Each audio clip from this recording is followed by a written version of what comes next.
Hey, what's up? Another video for you today. I want to talk this time about conclusion paragraphs.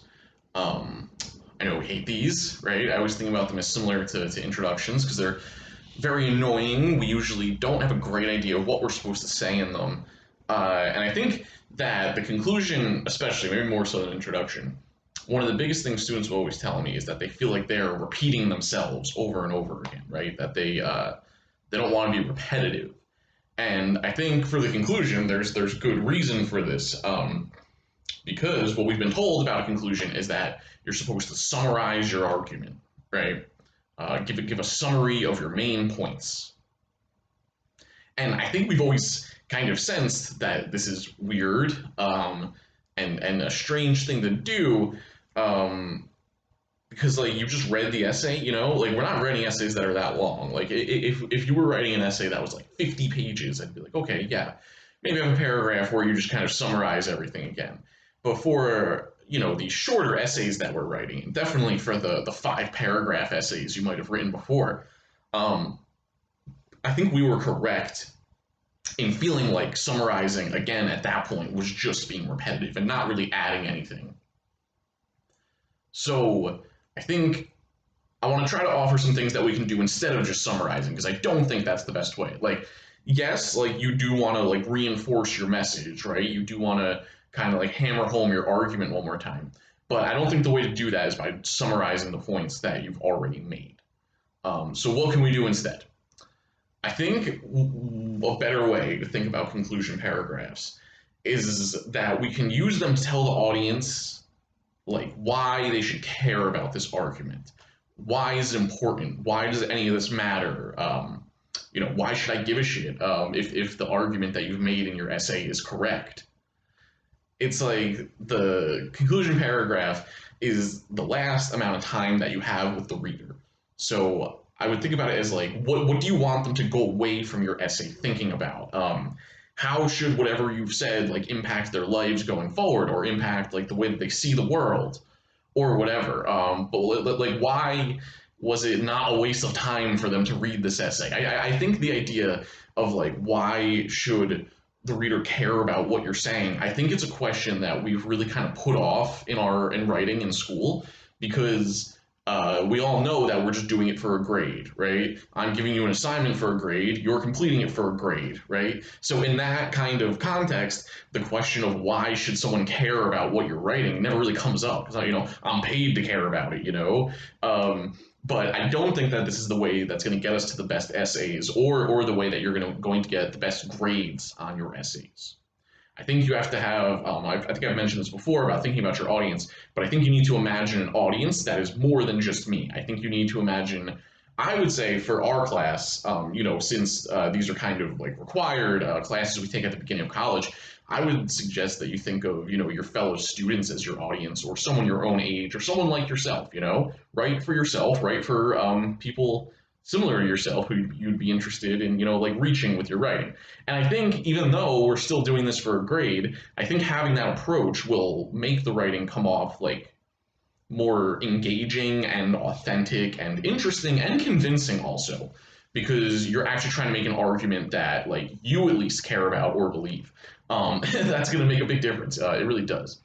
So yeah, like I said, so we can take this the conclusion paragraph as a place to say like, hey, here is why this mattered. I made this argument, through my essay about whatever it might be about why language is important, or about your interpretation of a story or whatever. And I've made this argument through my whole paper, and now let me tell you like why it matters that I'm correct. What are the consequences of your argument being correct? How, yeah, could this affect people once they move away from your essay? So, a question that I always think about as like kind of a mission statement for a conclusion paragraph is so what? That's kind of the question that I think a good conclusion should answer. It should not leave the audience with the opportunity to ask like, so what? Like, okay, you made this argument, so what? The conclusion should try and tell them like, here's why this matters. I think about it this way. I have a quick story to kind of explain this. When I was in college, I had this professor, this film professor, who was kind of a whack job. He's kind of a weirdo. He would say these like deeply like philosophical and strange things, and it's about movies, which are kind of hard to talk about anyway. So yeah, he was a weirdo. He wrote this book while I was there, and it was about like death and movies, about how movies like visualize death, how they try to show death. And it's very, very strange. But he talked about things like the EKG machine, it's like boop, boop, that like medical machine. He wanted to view that as like a cinematic technology because it tries to put like a screen to show like life itself and then, the flat line, the absence of death. And he looked at, how movies use things like the sun going down to try to say a character has died or whatever. All this very weird stuff, right? So this was when I was working at the writing center at the college. The guy who wrote this book, this professor, he did kind of like an interview, like one of the other professors, like interviewed about him. They're asking him all these questions about the book and how he wrote it and what the main points are and all this stuff. And it goes on for like 40 minutes or whatever. And then they take questions from the audience. So this other professor who I had a class with also, who was kind of a hard ass, right? They raised their hand for a question, right? And it might have been like the first question. And they asked the guy who wrote the book, they asked him, okay, so I see what you're saying about movies and death and everything like that, but so what? And that was like just like that was the question. So what? For your, after he's gone on this whole thing of explaining all of it for such a long time, answering all these questions, so what? And then, he kind of gets like taken aback. He's like, well, I think there's a number of important takeaways here. I think there's a few things we can, and he goes into his answer, or whatever.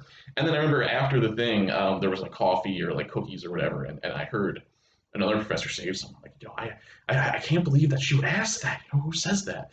And it was like, they kind of thought that it was, like offensive to ask like so what about someone's book that they've probably been spending years writing. So yeah, we never want to be in that position. You don't want to be in that position where after someone finishes reading what you wrote, they then say, so what? Why should I care, right? So why should I care is another way of phrasing this question. So you want to tell the audience, here's so what, here's why you should care, here's why this matters, here's why you didn't waste your time reading my essay instead of doing something else or whatever. So I think with this approach, of telling them like why it matters and trying to connect with the audience of like, okay, I've made my argument. Now here's why it should matter to you. I think we can do more than just repeat ourselves. I think that we can actually add something with our conclusion without, necessarily introducing any like new material or new points or whatever, because you don't want to bring in something totally new at the very end. But we can kind of like send them on their way with like, here's like the main thing. Here's why this is a big deal. So I think that approach can help a lot. I think it can make it a little bit easier to write. I know it doesn't solve all the problems, but I think it can make it easier to write and honestly more effective. Another kind of question, and this was maybe only for certain kinds of essays, you can think about it also as like, what should you do now? Like I think about this. I remember reading an essay about like the environment or pollution or something like that. And for that kind of essay, I think it would make sense to have a conclusion where it's like, here's what could be done, go do this, join this group, do this thing, whatever. Or that, the government needs to pass these policies to fix this problem or whatever it is. So that could be another way to think about it. But it depends on your topic of like what should be done now, what do people need to do, what should the reader do. So yeah, I hope I kind of reframing the conclusion is not just a repetition or a recitation of what you've already said. Hopefully we can kind of add something by telling the reader like, here's, why it matters. All right, hope that helps.